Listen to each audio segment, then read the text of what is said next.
Well, good afternoon everyone, and a very warm welcome to Enclosure 99 here at Edinburgh Zoo.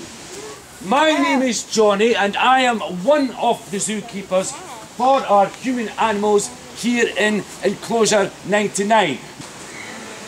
These particular animals that we have here are a super species of human called dancers. Now, they are extremely good at communicating through the use of their bodies.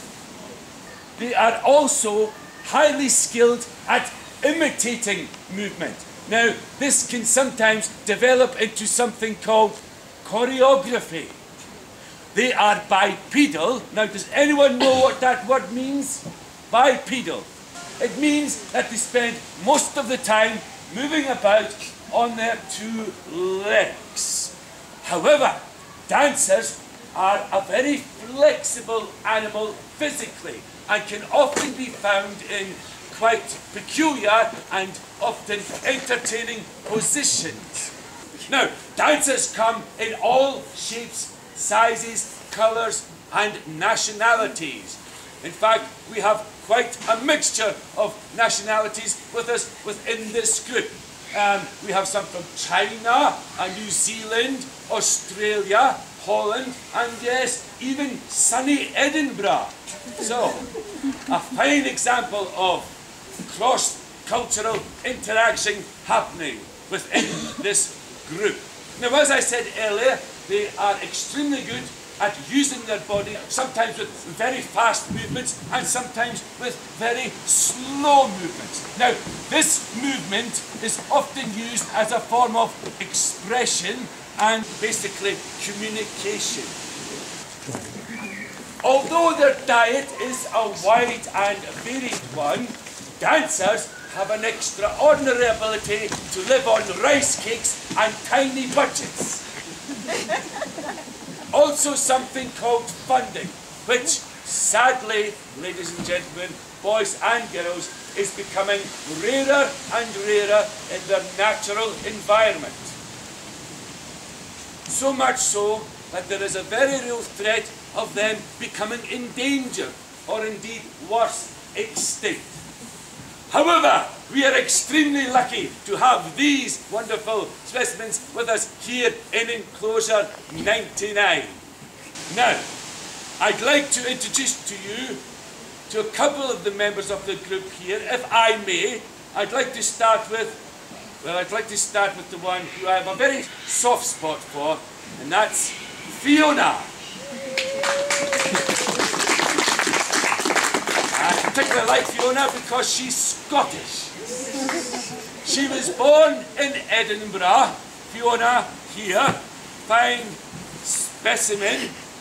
She is very partial to the taste of haggis and loves the sound of bagpipes. Indeed, she also likes the odd dram of whiskey, and if you are lucky today, she is prone to the odd outburst of Highland dancing. Now, over here, this is Adrian with her back to you. Now, at 23, she is the youngest female within the group. Now, Adrian is originally from Australia. She's a very good, helpful member of the group. She can bend her body into small hiding spaces, so much so that myself and Clive, the other zookeeper, often have trouble finding her at the end of the day before we bed them down in the enclosure. So, that is Adrian. Now, if I may, I'd like to introduce you to a couple of the Chinese members of the group. The one with the hat at the very back, this one is from China, and her name is Shalka. Now, Shalka is a very feisty and physical member of the group. Very, very cheeky with her play, but at the same time, very sociable also. The other member from China is Yan Hao. Now, Yan Hao, we don't know what age he is. We're still trying to establish how old he is. apparently he has 3 birthdays, which is quite interesting for us here at the zoo. Now, Jan Hao is a very helpful, considerate and happy member of the group.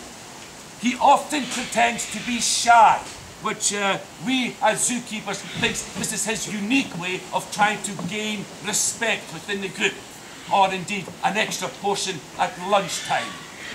He is often in love. He loves to be in love, so there is a bit of promise there for any future breeding programme we may have here for our human animals in Enclosure 99. So that's a few of them I've mentioned there. Now, ladies and gentlemen, it is your turn. I would like you to ask me any question you may have about our human animals in Enclosure 99. So, hands up if you'd like to ask a question. Do they ever talk? Do they ever talk? No, because they are dancers, they tend to communicate generally through the use of their bodies. So, as yet, we haven't heard any of our human animals speak because they're very happy communicating physically. What do they eat? What do they eat? Well, being omnivorous means they can eat almost anything. So sometimes they have bananas and custard, sometimes they have chow mein, sometimes they have a curry. So they can eat absolutely anything. But some have particular diets, like vegetarian or a vegan diet. How many's in there?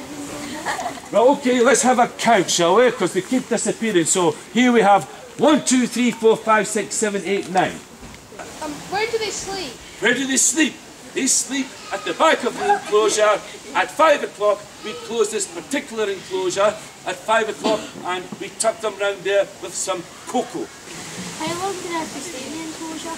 How long do they have to stay in the enclosure? Well, as I said, 10 o'clock in the morning, that's when we open this enclosure. 5 o'clock in the evening, that's when we close it. So that's 7 hours. That's quite a lot, isn't it? But they really enjoy it. Being dancers, they love audiences, they love to perform. So this is a particularly happy bunch we have here today. How do they communicate when their bones are getting old? How do they communicate when their bones are getting old? That's an extremely good question. However, we do find that the more mature dancers tend to do less. For example, instead of a lot of fast movements, they may communicate by just raising an eyebrow, thereby minimising their physicality. What about the 2 other females? What about the 2 other females? Well, they're having a quiet moment at the back. But we have Esther from Holland, indeed, and we have Wang Hao also from China over here. So, yes. Have we observed any natural mating behaviour in the enclosure? Have we observed any natural mating behaviour within the enclosure? Only when my back is turned. Do they ever fight? Only pretend fighting. Only pretend fighting. They're not really aggressive. But if one of them does get a dancing job that the same one went up for, that's quite interesting. Have you had any trouble with them? Oh, every day, madam. Every day, yes. Myself and Clive, the other keeper. Now, Clive should be about. He's not here at the moment. But often they're taking our hats off and they're playing with us and trying to get us to engage with them through movement. So, but not too much trouble. Actually, as zookeepers, we love it. Behind you! Come on, one. Thank you.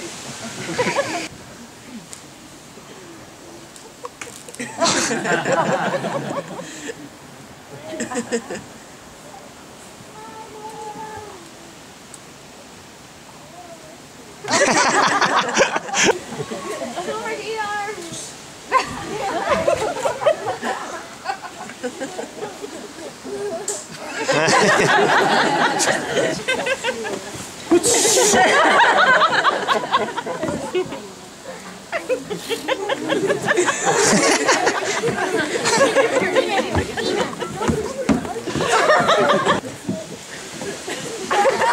Are you allowed to let them out of the enclosure? Only when they need to go to the toilet.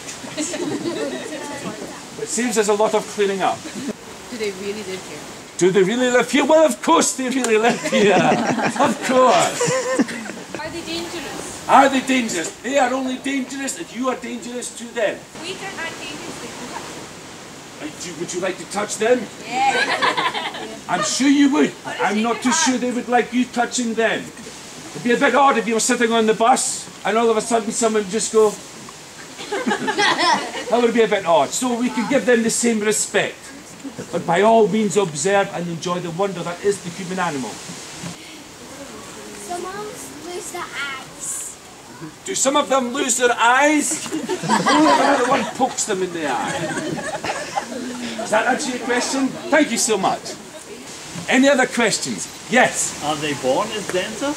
Are they born as dancers? Yes. They tend to kick in the womb sometimes. This is a good sign that they're going to be quite physical. Why don't they act like proper Why don't they act like humans? proper humans? Well, that's because they are a special species of human called dancers. How would you expect them to behave? Normal? Normal. And is this not normal behaviour for you? This is very normal behaviour for dancers, constantly moving and creating and improvising and developing physicality. Thank you so much for taking the time to come here today. My name's Johnny, and I'll leave you to enjoy the wonder that is the human animal. Thank you so much.